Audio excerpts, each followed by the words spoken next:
नमस्कार। आज हम सनातन आस्था के एक अत्यंत पवित्र और मंगलकारी अवसर पर विस्तार से बात करेंगे। ये बेला है सोमवती अमावस्या की। सोमवार के समय आने वाली यह अमावस्या अत्यंत शुभ मानी गई है।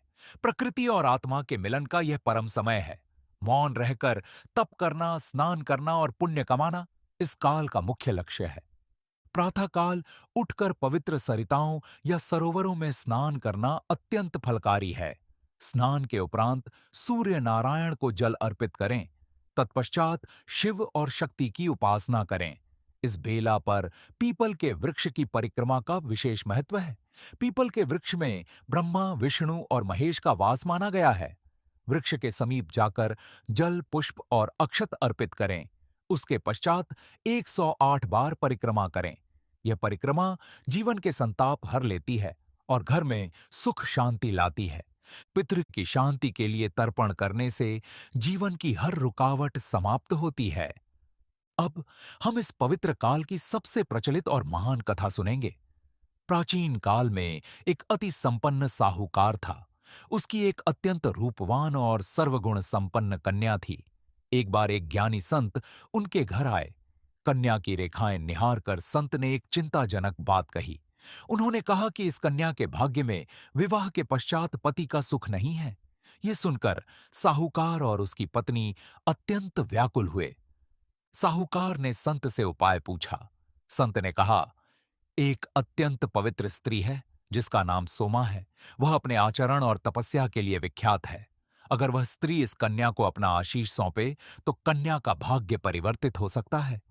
समस्या यह थी कि सोमा एक अत्यंत रसातल जैसी जगह सागर के पार रहती थी। कन्या और उसका भाई उस स्त्री की खोज में निकले। वे सागर के किनारे पहुंचे पर पार जाने का कोई रास्ता नहीं था। वे वहीं एक वृक्ष के नीचे रुक गए।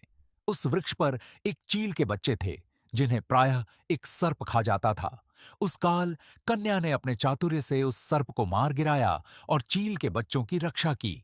जब चील वापस आई तो वह अत्यंत प्रसन्न हुई और उसने कन्या तथा उसके भाई को सागर पार कराया। वे सोमा के घर पहुंच गए। कन्या ने अपनी पहचान छुपाकर उसकी सेवा करना प्रारंभ किया। वह प्रातःकाल उठकर उसका घर स्वच्छ करती और सारे काम निपटाकर छुप जाती। एक बार सोमा ने उसे काम करते हुए पाया और पूछा, तुम कौन हो जो मेरी इतनी सेवा कर रही हो?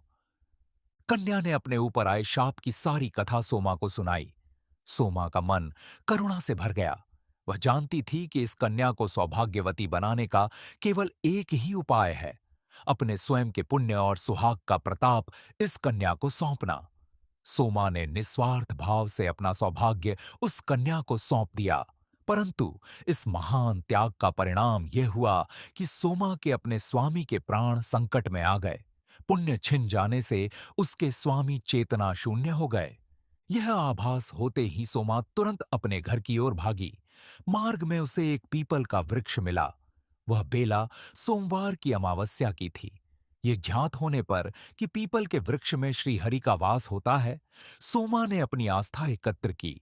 उसके पास अर्पण करने के लिए कुछ नहीं था, अतः उसने मार्ग में उपलब्ध वस्तुओं से ही 108 बार परिक्रमा पूरी की।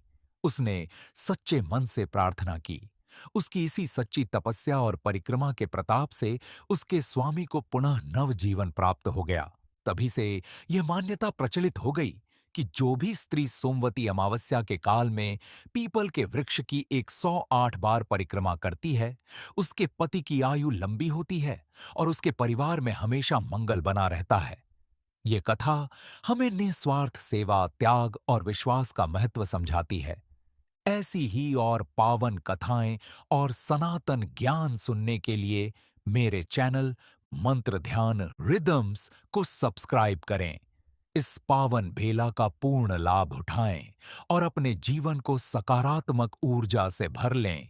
ईश्वर आप पर अपनी कृपा हमेशा बनाए रखें। आभार।